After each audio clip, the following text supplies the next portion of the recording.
भगवान यहां उसको विश्वास दिला रहे जो बहुत पाप किया, महापापी है, और पूर्वाभ्यास भी पापों का है। अब उसको भी अपने उद्धार के विषय में निराश नहीं होना चाहिए भगवान के वचन मान करके। महापापी से पापी मनुष्य भी यदि सोच ले कि इसी जन्म में अब मुझे अपना कल्याण करना है, तो पुराने पाप उसको बाधा पहुंचाने की चेष्टा करेंगे। ऐसा नहीं कि वो शांत बैठे रहेंगे। वर्तमान के पाप उसको बाधा पहुंचाने की चेष्टा करेंगे, पर वर्तमान में साधु संग हो गया और उसने ठान लिया है कि मुझे अपना कल्याण करना है, उस ठानने में वो उनकी बात मानेगा। वर्तमान के पापों पर रोक होनी शुरू हो जाएगी और उनकी बात मानने पर उपासना में धीरे धीरे रुचि होने लगेगी, और जहां रुचि हुई तो पूर्व पाप जो बाधक हो नष्ट होना प्रारंभ हो जाएंगे। उसके हृदय में यह निश्चय होने लगेगा कि आज से मैं कभी पाप नहीं करूंगा। ध्यान दीजिए, ये कब हम जाने कि हमारे पुराने पाप नष्ट हो रहे हैं? तुम्हारे हृदय में जब ये निश्चय होने लगे आज से मैं पाप नहीं करूंगा, तो आपका हृदय इतना पवित्र होने लगा है कि पाप ना करने का निश्चय करने का अधिकार कर रहा है। केवल भगवत प्राप्ति के लिए ही अब मैं चेष्टा करूंगा। उसके पापों का नाश होते देर नहीं लगती, जहां ऐसा निश्चय किया। फिर समझ लीजिए, पुराने पाप जो बहुत समय से कर रहे हैं वो भगवत मार्ग में नहीं आने देते, आने ही नहीं देते। वो बहुत बड़े बंधन है। कहीं भगवत कृपा से साधु समागम के शब्द पड़े और ये लगा कि मैं तो महान पाप करने वाला नीच हूं, मेरा कल्याण कैसे होगा? देखो वचनों का प्रभाव, सत्संग सुनने से मेरा कल्याण कैसे होगा, ये बात आ गई। अच्छा, कल्याण तो साधु महात्माओं के संग से, सत्संग से होता है, पर मेरा अभ्यास वर्तमान में पाप करने का कैसे बनेगा? उनके समीप गया, अपने कल्याण के लिए जो चेष्टा करनी चाहिए वो संत महात्मा बताने लगे। उनके शासन में ध्यान रखना है। यदि आप जैसे वाल्मीकि जी ब्रह्म के समान हो गए तो उन्होंने संत का शासन स्वीकार कर लिया। जब तक हम ना आवे तब तक ये बैठे रहना हो, तो नाम सीधा नहीं जप सकते तो उल्टा जपो, मरा मरा मरा, सिद्ध हो गए। संत का शासन संपूर्ण दुर्वासना और पाप का नाश करने के लिए होता है। जहां उस संत का शासन स्वीकार किया तो हृदय में बात आने लगती है, अब लो नशानी, अब ना नशा, बहुत पाप किया, अब नहीं करूंगा, हो गया। ये जब आने लगे तो जान लो पूर्व जो पाप बाधक थे वो नष्ट हो गए। तभी ये बात, जो पे दुष्ट हृदय सोई हुई, मोरे सन्मुख आओ की सोई।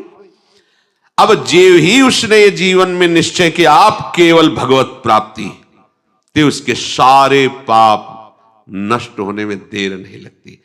अब उसे जैसे कोई पूर्व वाला देखे, कंठी बांध लिया, तिलक बांध लिया, ये हम जानते हैं, शराब पीता था, व्यभिचार करता था, कत्ल करता था, ऐसा वैसा, तो उसके लिए भगवान आदेश करे, साधु रे समंतव्या सम्यक व्यवसिता, ऐसा आप उसे साधु मानो क्योंकि मेरी शरण में हो गया है। मैं कहता हूं अपिचेत सुदुराचारो भजते मां मनन्य भाग, साधु रे समंतव्या सम्यक, कल था आज मेरा हो गया है। अब इसे आदेश करते भगवान, साधु मंतव्या, तुम इसे साधु ही मानो क्योंकि मैं करूंगा इसे साधु, करो सद्यते ही। उसी के आगे श्लोक, क्षिप्रम भवति धर्मात्मा, बहुत जल्दी मैं उसे धर्मात्मा महात्मा बनाऊंगा। जब बनाने वाले कह रहे मैं बनाऊंगा तो आप फिर अपने को मानने में क्या है?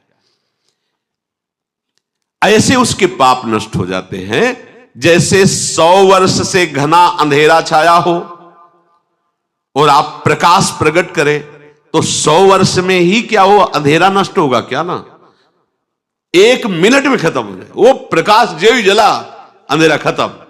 ऐसे ही पाप नष्ट होता है। बोले बहुत पुराना पापी है और ऐसे ही खत्म हो गए। ऐसे खत्म होता है शरणागत का पाप, जैसे 100 वर्ष से साल में अंधेरा है, एक बल्ब जला, 1 सेकंड में प्रकाश हो, खत्म, अंधेरा 100 वर्ष का। अब उसके लिए यह सिद्धांत नहीं कि 100 वर्ष आप प्रकाश करो तब अंधेरा खत्म, नहीं, ऐसे एक क्षण में पाप सारे के सारे भस्म शरण ने स्वीकार कर लिया। शरण ने, हम त्वाम सर्व पापेभ्यो मोक्षयिष्यामि मा शुचा, मैं पवित्र करूंगा। कितने घंटे में? 1 सेकंड में, जा खत्म। जैसे प्रकाश हुआ 100 वर्ष का अंधकार नष्ट, ऐसे अनंत जन्मों के पाप सन्मुख होए जीव मोय जमहि, जन्म कोट यघ नासों। विश्वास करो इस बात पर। चेत, प्रभु कह रहे प्रायः ऐसे पापरत मनुष्यों को ये चेतना नहीं होती कि मैं भगवत प्राप्ति करूं, संत समागम या नाम जप, नाम कीर्तन, चेतना नहीं होती इनकी। ये चेतना लुप्त रहती है। ऐसा नहीं कि उनमें सामर्थ्य नहीं, पर वो लुप्त। पापवंत कर सहज स्वभाव, भजन मूर्ति ही भावन का, उसके अंदर भाव ही नहीं आएगा भजन आदि का।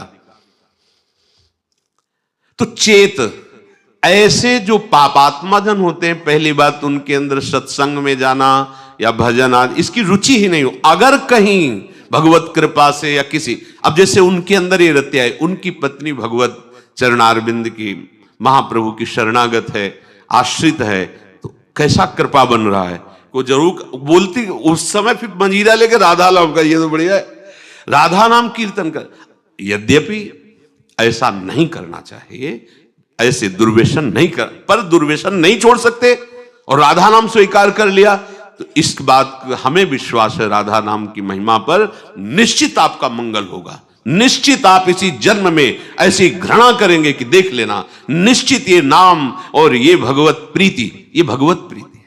मैं नीच हूं, मैं पामर हूं, अधम हूं, पर प्रभु आपका नाम, आपका गुण कीर्तन, आपकी महिमा, छुट्टी 84 भ्रमंते निरखय जुगल किशोर, ये हम सत्य मानेंगे। इस असत वृत्ति की सत्ता नहीं है, और इसकी राधा नाम की, चतुरासी जी की इसकी सत्ता है। इस असत वृत्ति की सत्ता नहीं है। ना सतो विद्यते भाव, ना भाव विद्यते सता। ये सत वृत्ति तुम्हारा परम मंगल कर देगी।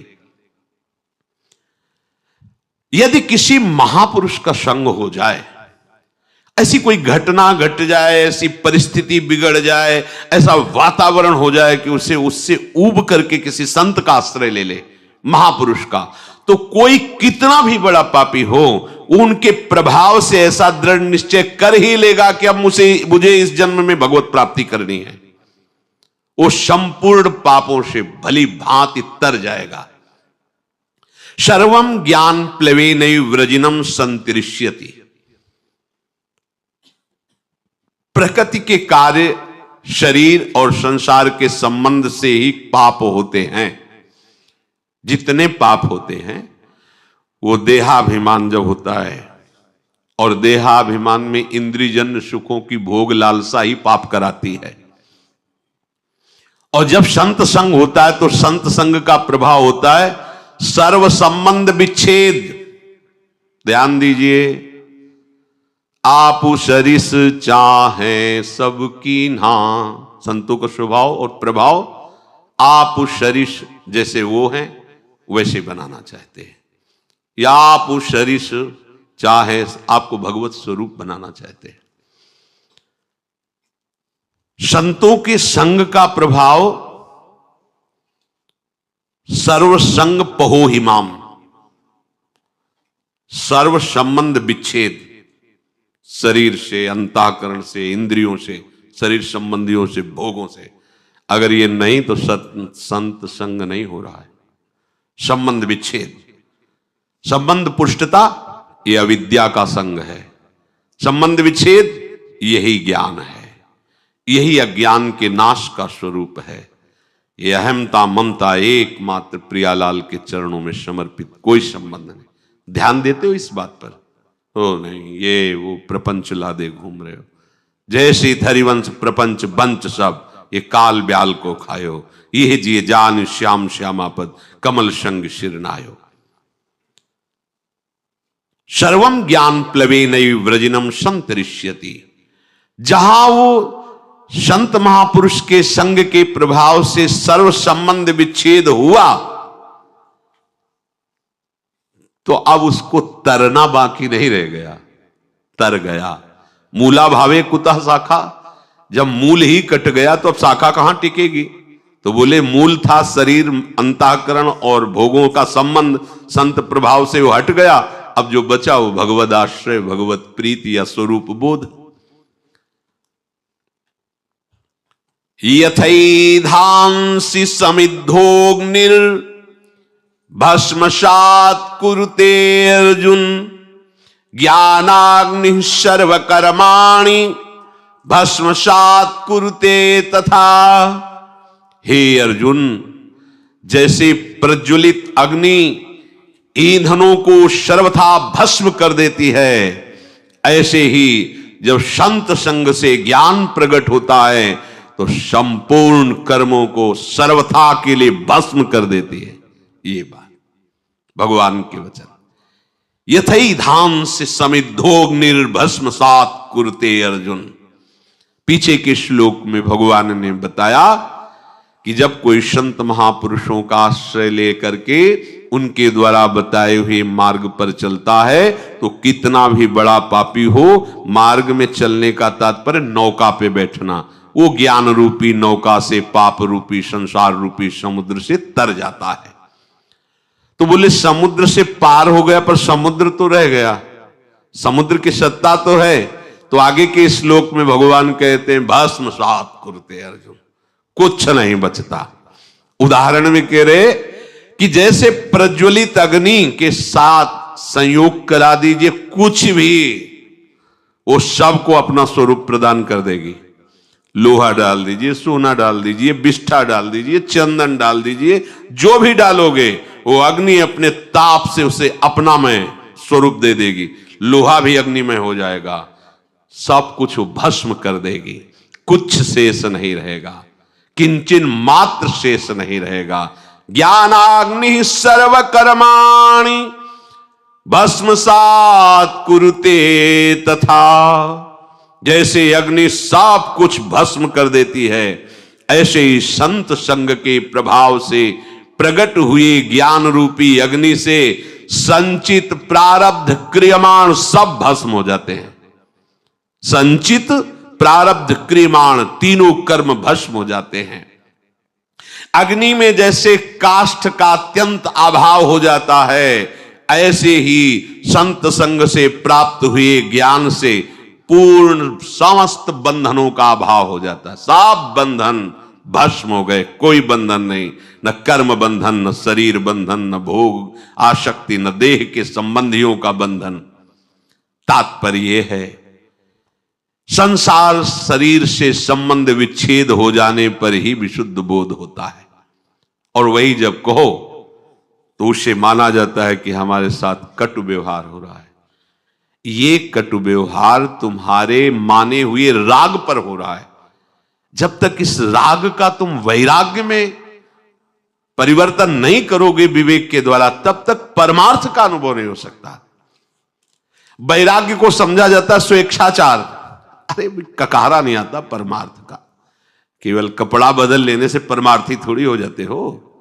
हाँ, परमार्थ के जो महारथी हैं, महापुरुष जन, उनके पास उनकी अधीनता स्वीकार, तब परमार्थ का ककारा आएगा। नहीं तो भगवान और सरकार और अवतार बनने में देर नहीं लगती, माया बना देती, देर नहीं लगती।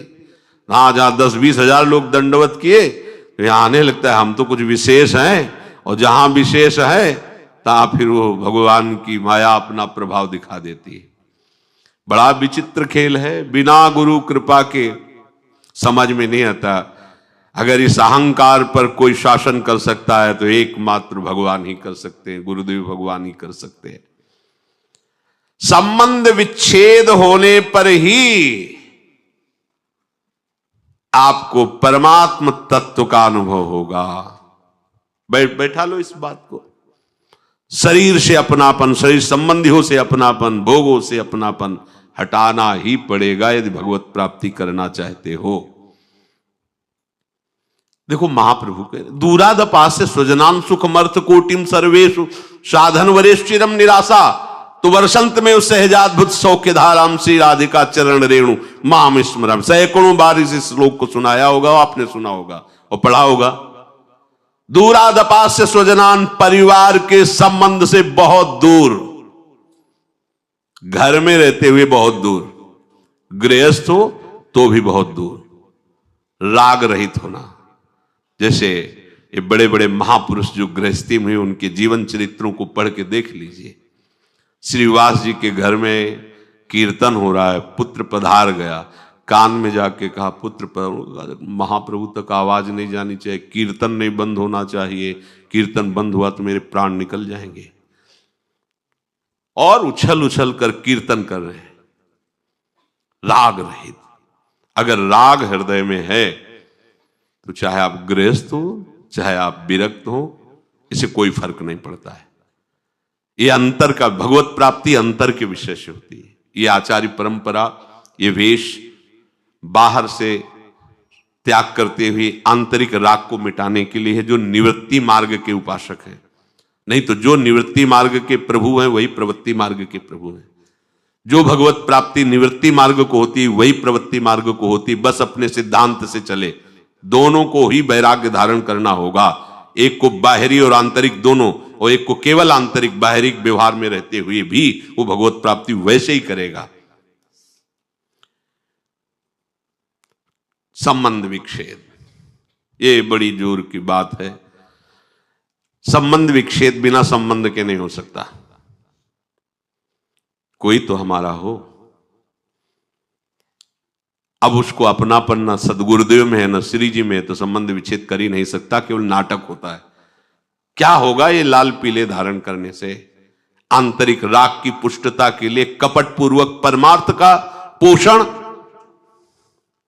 बड़ा चतुर बनता है जीव, और वो चतुराई करके स्वयं नरक जाने का रास्ता पुष्ट करता है। समझता कोई जानता नहीं। अरे जिसके तुम हो वो तो जान ही रहा है ना, वो तो सबके हृदय बैठा हुआ, वो खुद देख रहा है, साक्षी है सबका, वो सबका दृष्टा है। कैसी भूल है कि जिन विषयों को त्यागने के लिए मार्ग लिया जाता है, उन्हीं विषयों को भोगने के लिए इसका कपट पूर्वक आश्रय। कैसा कैसा भगवान का ये विचित्र माया जाल है। वो जानते, दूसरों को उपदेश दे सकता है, वो दूसरों के लिए वो लिखित दे सकता है, और अपने लिए पर उपदेश कुशल बहुत है। दूसरों को उपदेश देने के लिए तो क्या आनंद आता है, लेकिन अपने आचरणों पर उस उपदेश को उतारो, तभी भगवत प्राप्त। संबंध विच्छेद, गुरु से संबंध बनाकर उसका नाटक करना, और संबंध शरीर और शरीर के भोगों से प्रभु को अपना मानने का नाटक करना, और संसार से अपना सत्य भाव रखना, प्रभु को साधन बना लेना और विषयों को साध्य बना लेना। कहां की चतुरता है ये, कहां की बुद्धिमत्ता है? अपने हाथ से अपना नाश कर रहे हो। जब तक संबंध विच्छेद नहीं तब तक परमात्म तत्व का बोध नहीं। बातें बनाने वाले तो हम जैसे बहुत हैं, बहुत बातें बनाने वाले, खूब बढ़िया लच्छेदार भाषण हो सकता है, लेकिन परमात्म प्राप्ति लच्छेदार भाषण देने और सुनने से नहीं होती, उसका वर्ण करने से होती है। सब संबंध विच्छेद, एकमात्र प्रियालाल से अपना संबंध। वास्तव में जब तक कोई अपना किसी को मानता है, अपना संबंध किसी से रखता है, तब तक प्रभु से अपनापन होता ही नहीं है। जब तक अपने लिए कर्म करता है, अपने लिए भोग सामग्री मानता है, तब तक वो भगवत भाव में प्रवेश नहीं पाता है। जैसे देखो, आप चिंता मत करो, आपका भरण पोषण पूरा निर्वाह प्रभु पहले से कर रहे हैं, आप जान नहीं पा रहे हो। कल किसी ने प्रश्न किया था कि अगर माता पिता न रहे अमुक के, फिर उसका भरण पोषण कौन करेगा? ये भगवत शरणागतों के मुख में ऐसी बातें नहीं होनी चाहिए। आज तुम जिनके द्वारा पोषित हो, वो भी उसी के द्वारा पोषित है, उस प्रभु के द्वारा। आज तुम्हारी वो रक्षा कर रहा है, लेकिन तुम किसी को अपना माने इसलिए समझ नहीं पा रहे हो। कल वही तुम्हारी रक्षा करेगा, वही भरण पोषण करेगा। व्यर्थ में चिंता मत करो। ये चिंता तभी होती है जब चिंतामणि श्री स्वामिनी जी के चरणों से आपने संबंध नहीं स्वीकार किया है। चिंता करने की जरूरत नहीं है। अपने जीवन से हम जानते हैं। हम अपना उदाहरण इसलिए देते हैं कि अपने हृदय की बात हम आपको बता सकते हैं। एक आदमी भी पानी देने के लिए नहीं था। अगर हमें औषधि चाहिए तो मुझे पैसा मांगना पड़ेगा। जो माने हुए अपने को हैं धनी, और उनके पास जाके निवेदन करना होगा। लगता था आगे क्या होगा। ज्यादा वर्षों की बात नहीं, 14 वर्ष 15 वर्ष पहले की बात। अगर हम मांगने गए तो उधर पोषण के लिए रोटी है, नहीं तो नहीं है। हम पानी उठा के पिए तो है, नहीं तो नहीं है। दवा लेने के लिए पैसा मांगने गए तो है, नहीं तो नहीं है। कल के लिए विचार कभी आते थे कि क्या होगा जब हम उठ नहीं पाएंगे, जब हमारी किडनी इस स्तर की हो जाएगी, तब क्या होगा, क्या होगा। अंदर से अरे शरीर छोड़कर प्रभु के पास जाएंगे और क्या होगा। इसीलिए तो हम भगवत मार्ग में हैं, प्रभु से मिलन के लिए चिंता क्यों करते हो। एक प्रश्न उठता है जीवत्व को लेकर, व्यवहार को लेकर के। लेकिन आराध्य देव की कैसी कृपा, कैसी लीला। प्यार करने वाले, सेवा करने वाले, सेवा की शौन व्यवस्था जैसे आकाश से गिरती ना, ऐसे गिरी है, ऐसे गिरी है। ये कोई न सोचे हम वृंदावन वास कर रहे हैं, बुढ़ापे में हमारी कौन सेवा करेगा, हमारी कौन व्यवस्था करेगा। हम अपने हृदय की बात कह रहे हैं। आगे आगे जैसी आवश्यकता हुई वो इसलिए दिखाया कि तुम्हारी ये स्थिति है और हमारी कृपा की ये स्थिति है। दोनों पार्ट दिखा दिए। तुम्हारी सामर्थ्य ये है और मेरी सामर्थ्य का एक इशारा ये है। हमारी व्यवस्था घूमती है। जिस व्यवस्था के लिए सोचते थे क्या होगा, उस व्यवस्था को ऐसे ऐसे बिखेर दिया। वो सर्व सामर्थ्यशाली प्रभु। कभी अविश्वास मत करो। नाड़ियों में रक्त प्रवाह, शरीर का बालक से जवान हो जाना, श्वासों का आना जाना, भोजन का पचना, ये क्रियाएं तुमसे हो रही हैं क्या? तुम्हारे ही शरीर में ये तुमसे हो रहे हैं क्या? नाड़ियों का रक्त प्रवाह, शरीर का अवस्था परिवर्तन होना, श्वासों का आना जाना, भोजन आदि का पचना, ये किससे हो रही है? तुमसे हो रही है क्या? खाना पीना, चलना बैठना, देखना बोलना, ये किससे हो रहा है? तुमसे हो रहा है क्या? परंतु अज्ञानवश इन क्रियाओं को अपना मान लेते हैं। अपने द्वारा इन क्रियाओं का कर्ता मान लेते हैं तो ये क्रियाएं कर्म बन जाती हैं और उसको बांध लेती हैं। क्या देखा? उसका फल मिलेगा। अब जो दिखाओगे वही देखेंगे, जो सुनाओगे वही सुनेंगे, जैसे रखोगे वैसे। अभी मुक्त, अभी इसी क्षण मुक्त। बिगड़ी जन्म अनेक की, अब ही सुधरे। आज समझ में आती है बात? अब ही सुधरे। हम कर्म करके चाहते हैं मोक्ष पद।